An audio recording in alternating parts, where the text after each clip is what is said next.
విశాఖలో జీవీఎంసీ ఉద్యోగి మద్దిల గౌరీనాయుడు మృతి తీవ్ర కలకలం రేపుతోంది. ఆరిలోవ బాలాజీ నగర్లో భార్య, 2 పిల్లలతో ఉంటున్నటువంటి గౌరీనాయుడు జీవీఎంసీలో ట్యాక్స్ కలెక్టర్గా చేస్తున్నాడు. ఆయన వయసు 37 సంవత్సరాలు. 2009లో ఈ గౌరీనాయుడుకు పెళ్ళయింది. 2 పిల్లలు ఉన్నారు. పాప వయసు 8 ఏళ్ళు, బాబు వయసు 3 ఏళ్ళు. అయితే గత కొద్ది రోజులుగా భార్యకు దూరంగా ఉంటున్నటువంటి గౌరీనాయుడు పెదవాల్తేరులోని మరొక ఇల్లు తీసుకుని అక్కడ ఉంటున్నట్టు తెలుస్తోంది. అతనితో పాటు పనిచేస్తున్న సహచర ఉద్యోగినితో అతనికి సంబంధం కొనసాగుతున్నట్టు కూడా పలు అనుమానాలు వ్యక్తమవుతున్నాయి. ఏదైతే పెదవాల్తేరులో అతను ఉంటున్నటువంటి ఇంటికి ఆమె కూడా వచ్చిపోతూ ఉంటారని, అయితే ఏం జరిగిందో తెలీదు. ఇక్కడ ఆరిలోవ బాలాజీ నగర్లో భార్య, పిల్లలతో ఉండాల్సినటువంటి వ్యక్తి పెదవాల్తేరులో సపరేట్గా వేరే రూమ్ తీసుకొని అక్కడ ఉండటం, ఒక్కసారిగా ఆ వ్యక్తి కొద్ది రోజులుగా అంటే ఈ నెల 12వ తేదీ నుంచి కూడా భార్య ఫోన్ చేసి ఎక్కడున్నారు, రండి, పిల్లలు అడుగుతున్నారు అని చెప్పినా కూడా కనీసం రెస్పాండ్ కూడా కాకుండా వేరే చోట ఉంటున్నాడు అనే విషయం కూడా పాపం వీళ్ళకి తెలియకుండా గోప్యంగా ఆ సంబంధాన్ని కొనసాగిస్తున్నాడు. కట్ చేస్తే నిన్న ఒక్కసారిగా పెదవాల్తేరు నుండి ఒక హౌస్ ఓనర్ 112కి కాల్ చేసి పోలీసులకు సమాచారం ఇవ్వడం జరిగింది. ఇంట్లో ఈ ఉంటున్నటువంటి ఈ గౌరీనాయుడు అనే వ్యక్తి ఆత్మహత్య చేసుకున్నట్టు అనుమానం వ్యక్తమవుతోంది. తలుపులు ఎంతగా బద్దలు కొట్టినా కూడా తెరవటం లేదు, పిలుస్తున్నా కూడా ఎవరు పలకటం లేదు అనే అనుమానంతో ఆయన 112కి కాల్ చేసి పోలీసులకు సమాచారం ఇచ్చారు.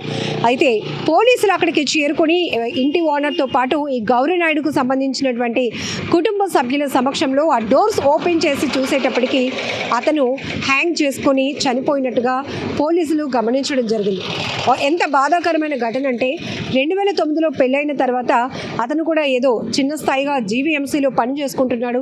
కుటుంబాన్ని పోషించుకుంటూ రావాల్సినటువంటి బాధ్యతతో ఉండాల్సినటువంటి వ్యక్తి కాస్త బానిస అయ్యాడు మద్యానికి. ఈ క్రమంలోనే మరొకరితో అతను సంబంధం కొనసాగిస్తున్నట్టు కూడా తెలుస్తోంది. అయితే ఇంటి నుంచి గత కొద్ది రోజులుగా అతను ఎందుకు దూరంగా ఉంటున్నాడు, ఆ భార్యాభర్తల మధ్య ఏమైనా విభేదాలు ఉన్నాయా, లేకపోతే వేరొకరి పై ఉన్నటువంటి ఇంట్రెస్ట్ వల్ల భార్యకి, 2 పిల్లలకి దూరంగా ఉంటున్నాడా అనేది కూడా పూర్తి దర్యాప్తులో తేలాల్సి ఉంది. ఈ మధ్యకాలంలో చాలా నేర ఘటనలు చూస్తుంటే అటు హత్యలు కానీ, ఆత్మహత్యలు కానీ, వివాహేతర సంబంధాలు ప్రధాన కారణమవుతుంటే మరొక వైపు ఆర్థికపరమైన కారణాలు కూడా ఈ నేరాలకు ఆస్కారంగా మారుతున్నాయి. ఇక్కడ కూడా మనం చూడొచ్చు, 2 చిన్నపిల్లలే. ఆ భార్య కూడా చాలా ఇన్నోసెంట్, చాలా అమాయకంగా ఉంది. అసలు ఏం జరిగిందో కూడా తెలుసుకునే అంత ఆలోచన కూడా లేనంత అమాయకత్వం ఆమెలో కనపడుతోంది.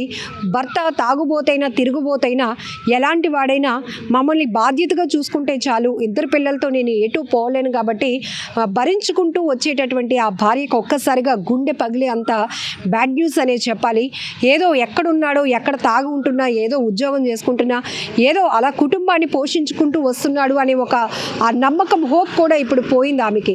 ఎందుకంటే గత కొద్ది రోజులుగా భర్త ఇంటికి దూరం అయ్యాడు.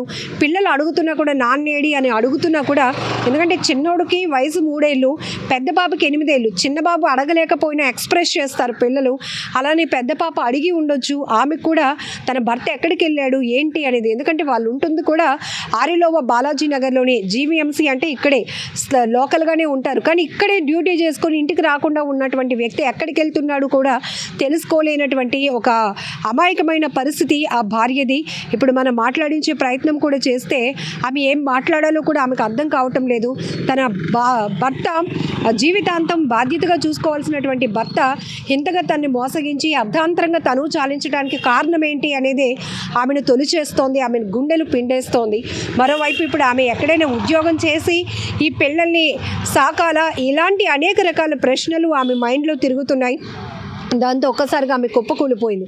ప్రస్తుతం అయితే విశాఖ కేజీహెచ్ మార్చరీ దగ్గర మృతదేహానికి పోస్ట్ మార్టం నిర్వహిస్తున్నారు. మరొక వైపు పోలీసుల ఇన్వెస్టిగేషన్ కూడా కొనసాగుతోంది.